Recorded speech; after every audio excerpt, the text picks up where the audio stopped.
Hey everyone, thank you very much for joining Abril and myself as we cruise the Mediterranean in our first ever season as liveaboards. In this video, we slowly and begrudgingly make our way to Preveza to get Argo lifted out of the water for winter. We last left you in Nydri on the Ionian island of Lefkada after having just said goodbye to our friends Sean and Ali. We decided to spend a few days just at anchor in Nydri. We'd been moving around a lot and we were looking forward just to having a place to sit and chill for a while, and being the off season, it was very quiet and very relaxed. Greek breakfast of champions. Let's just say we very quickly became regulars at the local bakery and gyros place.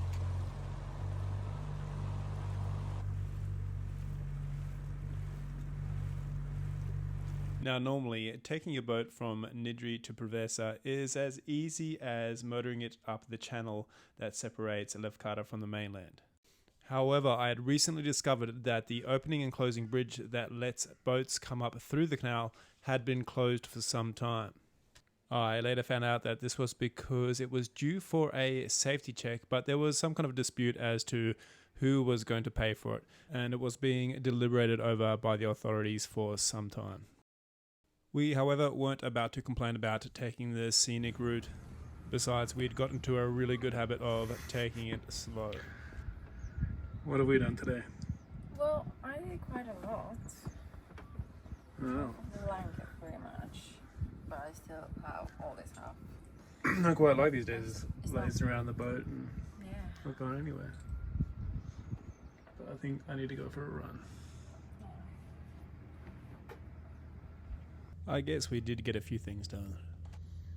But in general, we simply spent a few days relaxing on the boat, cleaning up a little bit, and of course, visiting Greek bakeries. Pastries. Sneaky last Nydri bakery brunch. Eventually, the day came when we had to start making a move. But if we had to go the long way around, we wanted to check out a couple of spots along the way. We were thinking about going directly to Vasiliki Bay, where we had stayed for the night with Sean and Ali, but we decided to check out a few more of the other inner islands. They're all very close together and quite easy to access, but I probably should have done a bit more research, as I erroneously entered the inlet around Scorpius Island without realizing that it was a private island apparently owned by a Russian billionaire.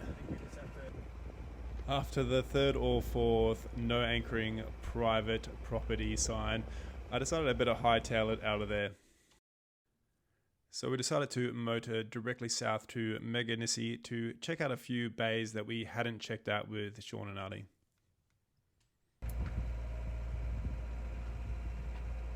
We checked out Spatachori, which was a very beautiful bay and likely a very popular hotspot during the high season.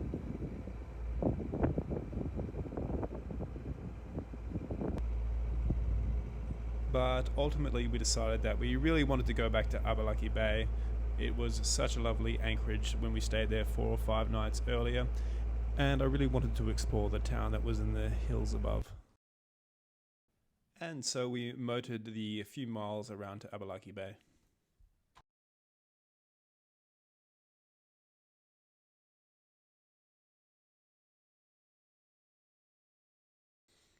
Just after anchoring, I took the dinghy to shore, while Abril chose to stay behind and finish her crochet blanket.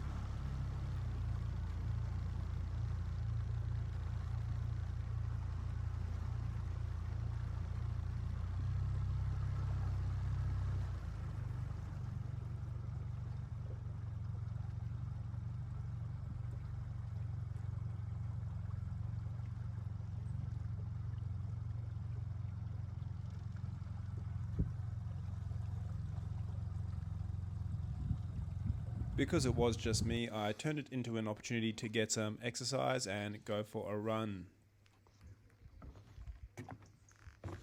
The plan was to run up the hill that led down to the bay and eventually make my way to the town of Katomeri, and then perhaps on the way back visit a couple of the other bays. You can tell by my heavy breathing that it either was very hilly terrain or I was just completely unfit after living aboard for about 5 months. The town was very quiet, but obviously very cute. Most things had closed up for the winter, but there were some locals out and about, having coffee outside cafes or their doorway entry. Once through the town, I came to a couple of small farms on the other side, but decided to walk on back through the town and take in the sunset that was taking place. Katomeri sits on top of a hill, so I had a really great view east towards Kalamos and the mainland behind it. Once back in Abalaki Bay, I ventured past the dinghy dock further out along the side of the bay, spying Abril busy at work in the cockpit while I was there. Even though I'm sure this bay is completely packed during the summertime, it's definitely on our list to return because we spent yet another perfectly calm, still, tranquil, quiet night at anchor. We just loved it. The next morning we were on our way again, following roughly the same path that we had just taken with our friends Sean and Ali. That is, heading down the east side of Meganisi and then rounding the very southern tip. Once we rounded the southern end, we could take advantage of the downwind sailing, raising the spinnaker and heading to our next destination, which was Vasiliki. The wind was very light, so we were going very slow, but we were happy to just cruise along at 3 or 4 knots and take it easy.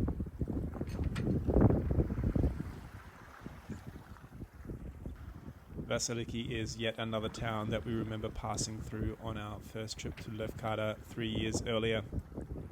I remember going to a lookout up above the town and looking out at the channel that separates Lefkada and Kefalonia and thinking how amazing it would be to be sailing out there in my very own boat. Fast forward 3 years and here I was doing just that, although hoping just for a little bit more wind. In the Bay of Vasiliki there was only one other boat in the area, and although there was a fairly strong wind spilling down over the hillside into Vasiliki Bay, we still slept quite well, although not quite as calm and peaceful as Abalaki Bay. Yeah, I think the wind will swing around. Trying to film a nice sunset video. It's nice because I'm in it. Yeah.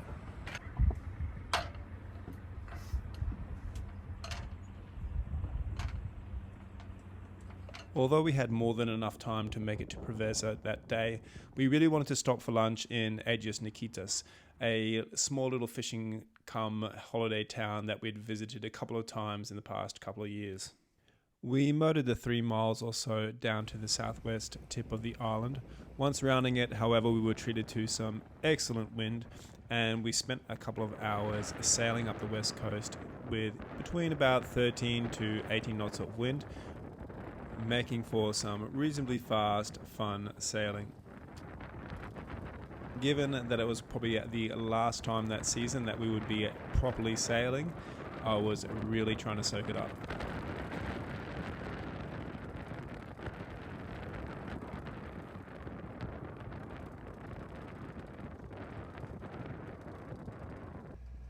We passed by Porto Katsiki and the beautiful Egrumni beach, where we actually spied a sailboat washed up on the shore.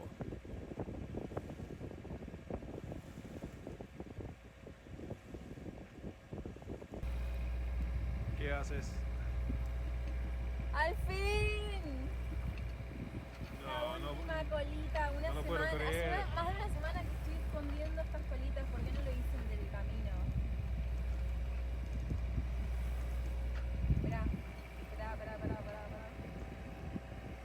I had thought that Abril had finished the last stitch in her crochet blanket, but it turns out that hiding all the loose ends is a whole other thing.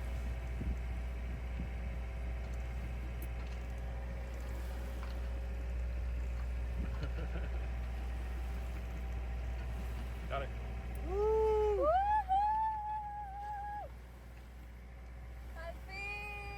By the time we were approaching Agios Nikitas, the wind had dropped off quite a lot, so we started to motor sail, coming in nice and close to see a beautiful Milosh beach which is just around the corner from Agios Nikitas. The water at pretty much all the swim spots along this side of the coast is spectacularly aqua blue, and we were really wishing we could jump out and have a really long day swim. It was, however, pretty much already winter and far too cold for that, but we were happy to settle for anchoring just outside Agios Nikitas and having some lunch outside this beautiful town.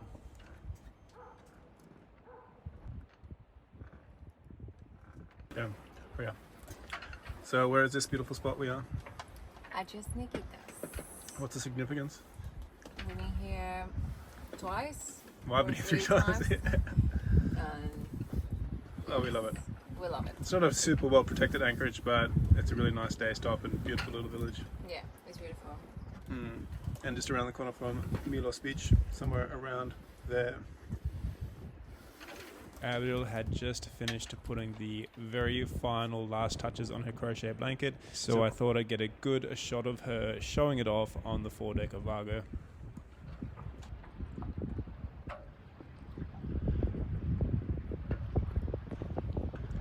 Before too long, however, we were underway once again, motoring the last 10 miles or so to Preveza.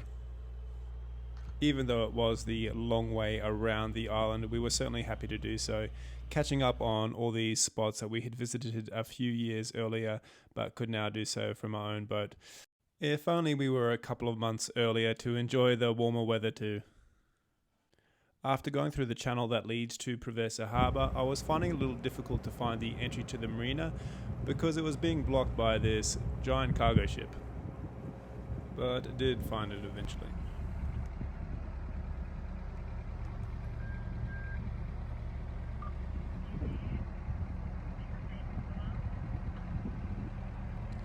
I managed to reverse Argo into our tight marina spot with only minimal assistance from the friendly marina crew, and pretty quickly set out to explore the town.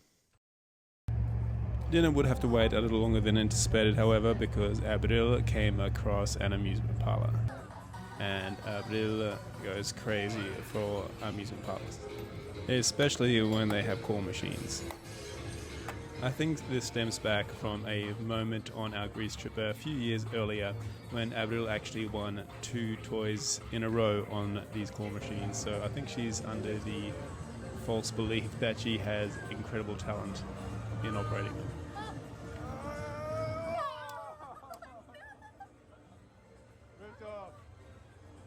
I'm starting to believe the opposite is true.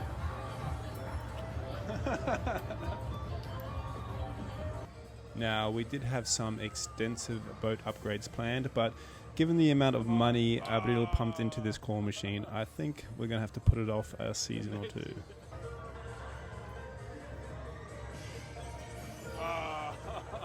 always drops it in the same spot.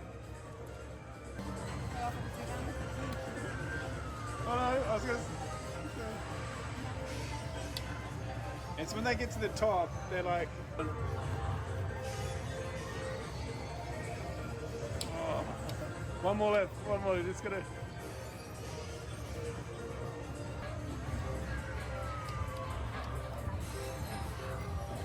Oh no. In the morning, I took a run through the town, and then Abril and myself went and got some washing done. With that taken care of, we could put it off no longer. We had to start winterizing Argo.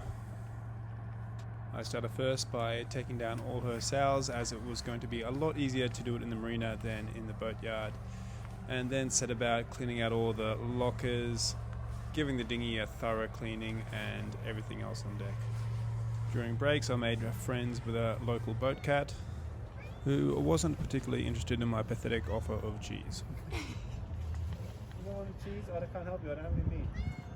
There are 4 cruises. It's just licking it. Okay. Once you have the taste, maybe like, oh, okay. It's good stuff.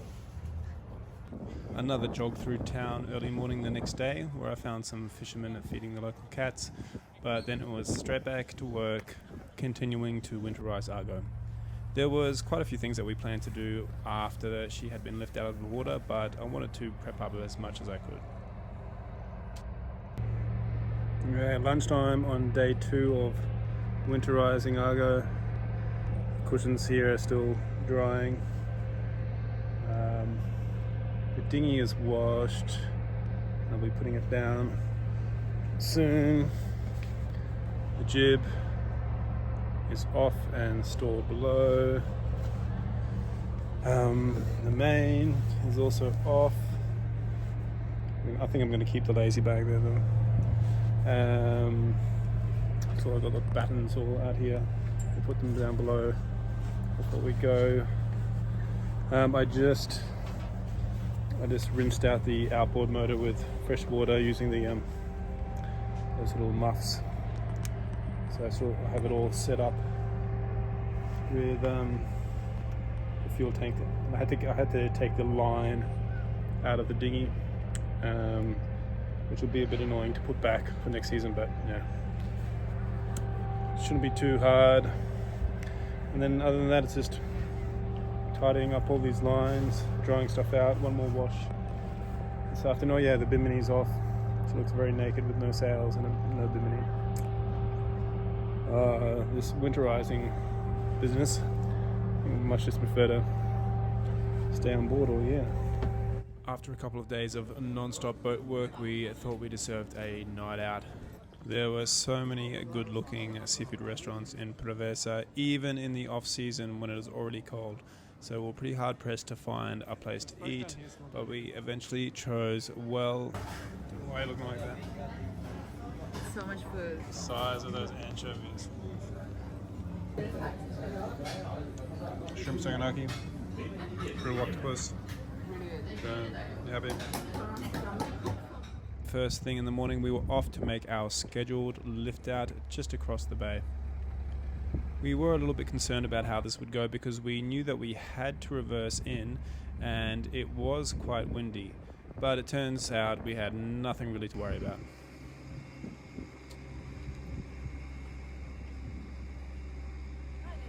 Jump. So what's happening? Getting out of the water. Just gonna go for a flying. We're gonna.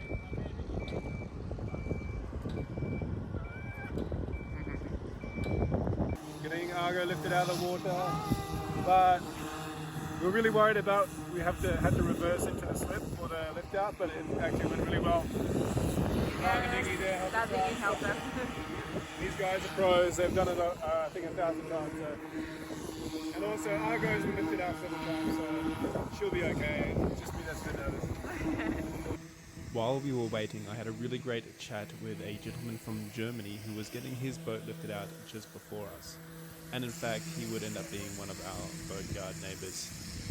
We were marvelling about how well we had timed our lift out, given that the weather had changed quite dramatically in that very morning, becoming much colder, rainier and windier.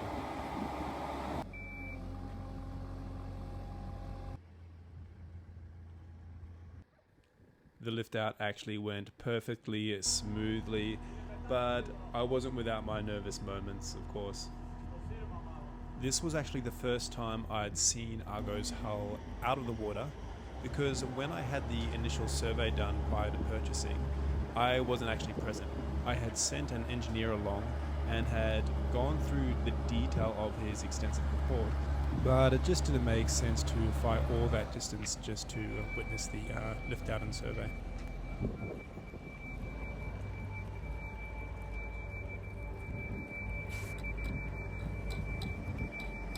The dock workers got started on the usual high pressure wash on Argo's hull and did such a great job of it, it made me really want to put Argo right back in the water so I could test out how much faster she would be with a clean belly.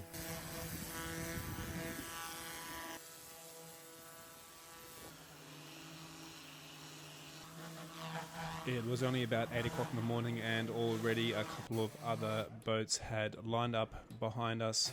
It is the season to be lifted out. After the pressure washing was done, Argo was moved a bit further back out of the slip and across the road, where she was then transferred to another trailer to be towed by a tractor.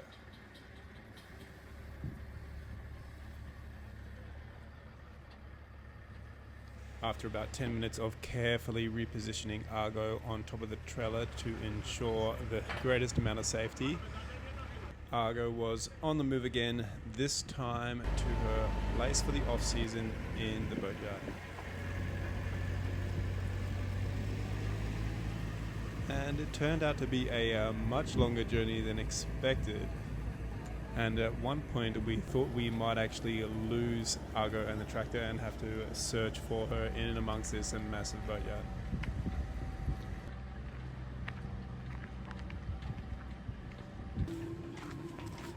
I think we must have been one of the last people to book because we're right out in the The last corner, right out the in last beauty. spot.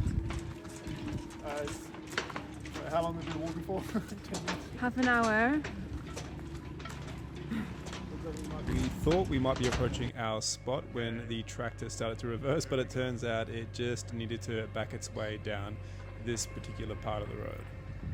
Eventually, however, she did come to a halt, and the incredibly professional team set about propping her up for the winter.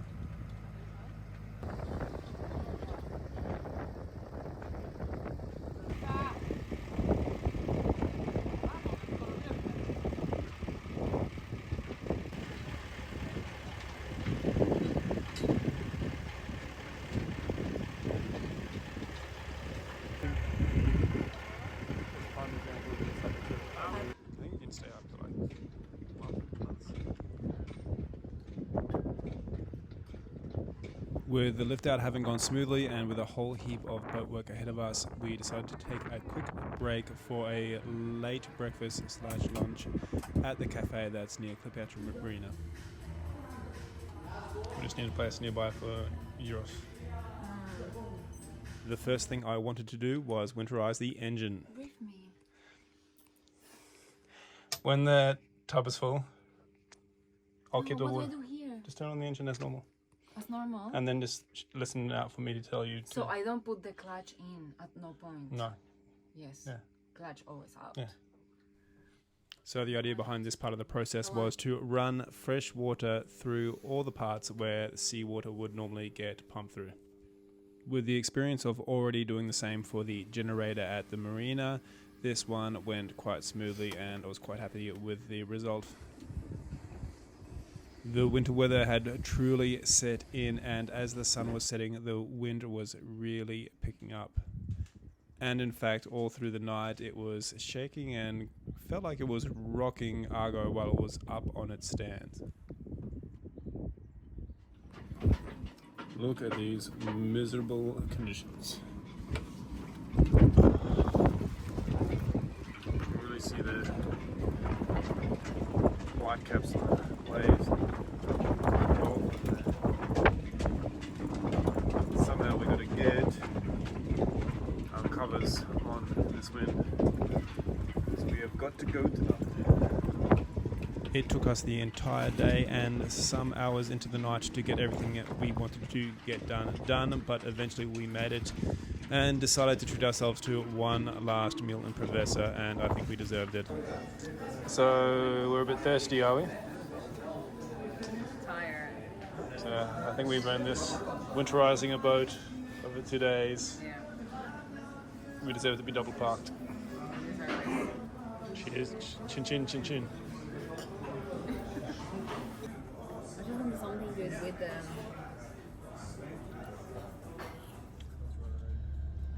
And so first thing the next morning, we were on a bus heading for Athens. And even though the weather was pretty bad and sailing season well and truly over, we still felt bad about leaving Argo without being 100% sure of the exact date we'll be able to come back on board. After about 5 hours, we arrived at an Athens bus terminal where we changed to the airport bus, headed out to the airport, and we were soon on our way back to where we used to live in Dubai, where we'd stay for a couple of weeks before heading on to Argentina. Even though the sailing season has finished, there are still plenty more adventures to be had. So please like and subscribe to catch us getting up to our old shenanigans in Dubai, getting out and about in Buenos Aires, and traveling to the far south of Argentina in Patagonia, to a nearly completed cabin in the mountains. We even get back out on a boat, although this one traveling a lot faster than what we're used to, doing some trout fishing and eating a lot of barbecue. Hope to see you then. Thanks, bye.